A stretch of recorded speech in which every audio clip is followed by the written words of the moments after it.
नमस्ते। कैसे हैं आप लोग? आई होप अच्छे होंगे। तो चलिए हम आते हैं आज के अपने वर्ग कार्य और गृह कार्य पे। बहुत सारा काम है। आज हम सबसे पहले वर्ग कार्य में अपने भाषा अभ्यास की पुस्तक में किस्से कहावतों की दुनिया उसे पूरा करेंगे और होमवर्क में क्या करना है वो मैं आपको इसके बाद बताऊंगी। चलिए पहला प्रश्न जो है वो है, नीचे दिए गए वाक्यों को पढ़कर बताइए कौन कैसा है। महल आलीशान है, महल आलीशान था, सामान कीमती था, कितनी मज़ेदार खीर थी। अब ये कॉलम दिया गया है जिसमें मतलब समझो कि आपको विशेषता बतलानी है। महल कैसा था, महल के सामने लिखेंगे आलीशान। सामान कैसा था, कीमती। और खीर कैसी थी, मज़ेदार। तो यह आलीशान, कीमती, मज़ेदार जो हो गई ये विशेषता हो गई, और महल, सामान और खीर जो हो गए वो विशेष्य हो गए। नीचे दिए गए शब्दों की आप क्या विशेषता लिखेंगे, ये आप पे डिपेंड करता है कि आप इसके लिए क्या क्या विशेषता देना चाहोगे। जैसे खीर है तो मैंने लगाया मीठी खीर या स्वादिष्ट खीर, ठीक है, या मज़ेदार खीर। फिर राजा, दयालु राजा, दयालु राजा। बगुला, सफ़ेद बगुला या उजला बगुला। चोर, बेवकूफ़ चोर या चालाक चोर, ठीक है। अच्छा बुरा, जो भी विशेषता लगानी है आप लगा सकते हो। तीसरे प्रश्न में इनके लिए आपको दो दो विशेष्य लिखने हैं, मतलब ये किसकी विशेषता हो सकती है। जैसे सुंदर, सुंदर फूल, सुंदर घर, सुंदर बच्चा। तो आप इसमें फूल, घर, बच्चा जो आपको सही लगे दो लिख सकते हैं। लंबा आदमी, ऊंट, ठीक है, लंबा आदमी, लंबा ऊंट हो गया। गरम, चाय, जलेबी, समोसे, बहुत कुछ है। तो जो आपको लगे कि हाँ इसके साथ में मुझे ये विशेष जोड़ना है आप जोड़ सकते हो। फिर आगे आते हैं चौथे प्रश्न में। तो कुछ चीज़ें दी गई हैं और 3 रंगों के कॉलम बने हैं, उजला, काला, पीला। तो जो चीज़ें उजली होती हैं उसे उजले वाले कॉलम में लिखेंगे, जो चीज़ें काली होती हैं उसे काले वाले कॉलम में लिखेंगे, और जो चीज़ें पीली होती हैं उसे पीले वाले कॉलम में लिखेंगे। जैसे उजला, नींबू, तवा, दूध। दूध उजला होता है, दही उजला होता है, और चांदनी उजली होती है। तो दूध, दही, चांदनी ये होगा उजला में। काला, तवा काला होता है, कोयला काला होता है, और धुआं काला होता है। तो काला के कॉलम में हम लिखेंगे तवा, कोयला, धुआं। फिर पीला में नींबू पीली होती है, नींबू पीला होता है, हल्दी पीला होता है, और सरसों के फूल पीले होते हैं। तो पीला में नींबू, हल्दी और सरसों के फूल लिखेंगे। 5वां प्रश्न, नीचे दिए गए वाक्यों में मोटे काले शब्दों का लिंग लिखिए। कौन सा लिंग है ये। खीर बढ़िया बनी थी, तो खीर हो गई स्त्रीलिंग। महल आलीशान था, महल हो गया पुल्लिंग। झोपड़ी टूटी फूटी थी, झोपड़ी हो गई स्त्रीलिंग। और बगुला उड़ गया में बगुला हो गया पुल्लिंग, ठीक है। 6ठा प्रश्न, सही शब्द छांटकर खाली स्थान भरिए। पेड़ गिर जाने के कारण रास्ता बंद हो गया। सौम्या नदी के किनारे बैठी थी। घर के आगे पीपल का पेड़ है। स्कूल के पीछे बड़ा सा पार्क है, ठीक है। बहुत आसान है क्योंकि सारे उत्तर आपके सामने दिए गए हैं। नीचे दिए गए शब्दों के लिए एक शब्द छांटकर लिखिए। जो पढ़ा लिखा ना हो उसे क्या कहते हैं, राजा तो नहीं कहते, निर्धन भी नहीं कहते, विशैला भी नहीं कहते, उसे कहते हैं अनपढ़। जो राज करे राजा, जिसमें विष हो विशैला, जिसके पास धन ना हो निर्धन।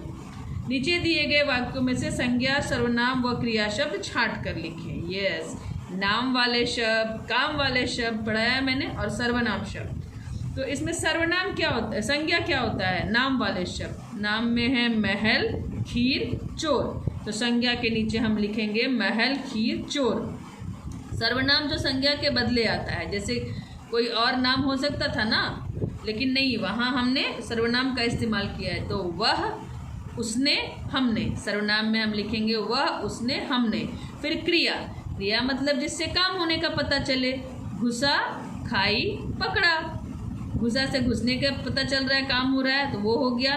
खाई से खाने का पता चल रहा है, वो हो गया। और पकड़ा से पकड़ने का पता चल रहा है, तो ये तीनों हो गए क्रिया शब्द। अगला 9वां शब्द, जो 9वां प्रश्न जो आपका है उसमें मुहावरे दिए गए हैं।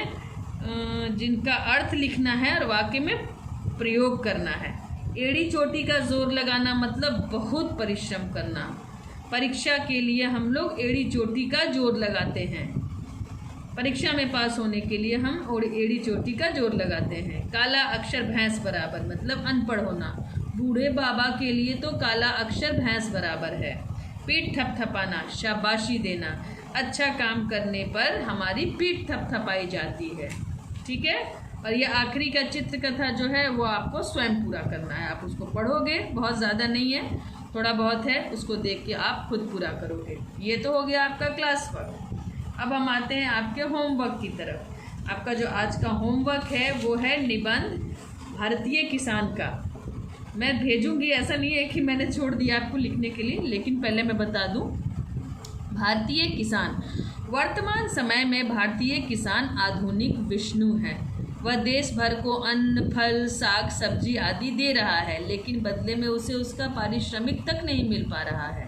प्राचीन काल से लेकर अब तक किसान का जीवन अभावों से ही गुजरा है। किसान मेहनती होने के साथ साथ सादा जीवन व्यतीत करने वाला होता है। समय के अभाव के कारण उसकी आवश्यकताएं भी बहुत सीमित होती हैं।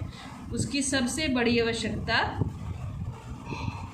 पानी है। यदि समय पर वर्षा नहीं होती है तो किसान उदास हो जाता है।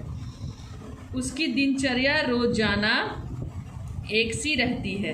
किसान ब्रह्म मुहूर्त में ही सजग प्रहरी की भांति जग उठता है। वह घर में नहीं सोकर वहाँ सोता है जहाँ उसका पशुधन होता है। वह दिन भर कठिन परिश्रम करता है। सांझ ढलते